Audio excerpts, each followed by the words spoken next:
ఇకటు ములుగు జిల్లా మల్లంపల్లిలో సన్నబియ్యం పంపిణీని మంత్రి సీతక్క ప్రారంభించారు. పేదవారికి సన్నబియ్యం అందాలనే ఉద్దేశంతో ఈ పథకాన్ని ప్రవేశపెట్టామన్నారు. ఆహార భద్రతా చట్టాన్ని తీసుకొచ్చింది కాంగ్రెస్ పార్టీనని సీతక్క అన్నారు. సన్నవడ్లకు 500 బోనస్ ఇస్తూ ఉంటే బీఆర్ఎస్ బీజేపీ నాయకులు అసెంబ్లీలో బోగస్ అంటున్నారని విమర్శించారు. ప్రజల్లోకి వెళ్లి రైతులను అడిగి తెలుసుకోవాలని మంత్రి సీతక్క సూచించారు.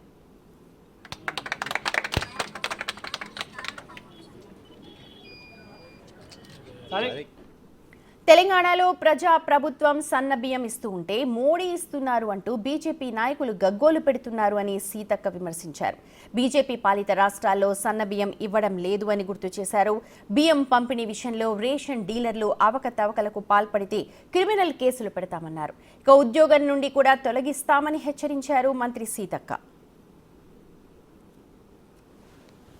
పేదలందరూ కూడా సన్నబియ్యం తినాలి, సంతోషంగా ఉండాలి, కడుపు నిండా తినాలి, ఆరోగ్యంగా ఉండాలనేటువంటి లక్ష్యంతో సీఎం రేవంత్ రెడ్డి గారు మరి యొక్క సన్నబియ్యం పథకాన్ని రాష్ట్ర వ్యాప్తంగా కూడా స్టార్ట్ చేయడం జరిగింది. 5 మండలాల్లో ఈరోజు మేము కూడా ఈ సన్నబియ్యం పంపిణీ కార్యక్రమంలో పాల్గొంటా ఉన్నాం. చాలా సంతోషం.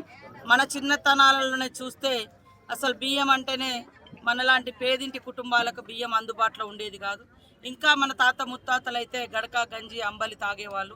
ఇలా పండించిన పంట ప్రజలకే చెందాలి అని సన్న బియ్యం పండిస్తే 500 బోనస్ను కూడా సీఎం రేవంత్ రెడ్డి గారు ప్రకటించి అందరికీ కూడా కొంతమంది బోగస్ మాటలు మాట్లాడుతున్నారు. అసెంబ్లీలో ఊర్లలోకి రారు, తిరగరు, ప్రజల గురించి తెలియదు. కానీ అక్కడ ఉండి బోగస్ అంటారు.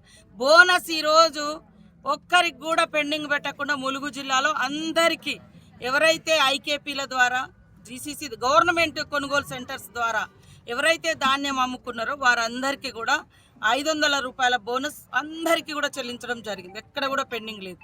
ఇది చూసి ఓర్వలేక బీఆర్ఎస్ బీజేపీ నాయకులు తప్పుడు ప్రచారాన్ని తలకెక్కించుకొని చేస్తా